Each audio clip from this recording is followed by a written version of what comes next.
Food banks are also starting to feel the effects of federal funding cuts. The Food Bank of Southeastern Virginia and the Eastern Shore says the U.S. Department of Agriculture, or USDA, cut 2 federal programs that help schools and food banks buy food directly from local farms. Brianna Fallon joins us in the studio with details. Brianna, what can you tell us about this? Yeah, Dana, so officials with the food bank say as of today, funding for a program called Local Food Purchase Assistance is officially cut. And with the rise in grocery prices, they say it will be more difficult for them to get fresh produce. People across Hampton Roads and the nation are seeing higher prices during their trips to the grocery store. My kids go through a lot of apples and other organic produce, and we've definitely seen an increase in our grocery bill.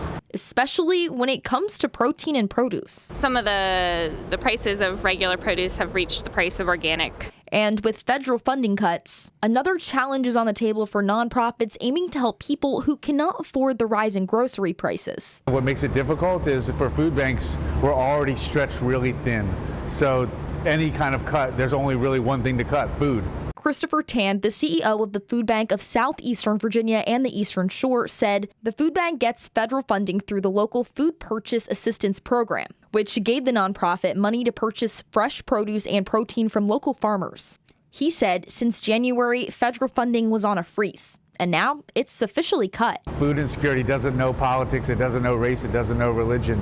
And so it's unfortunate when incidents like this happen, and it affects everybody. Tan says these cuts will impact the food bank by over $300,000, making it more difficult for them to provide produce for people facing food insecurity. We're going to try to make every dime count that we have, and we always do. While the food bank works to put together the funds they do have to purchase fresh produce, Tan says he hopes the community will come together and help both the food bank and each other combat food insecurity.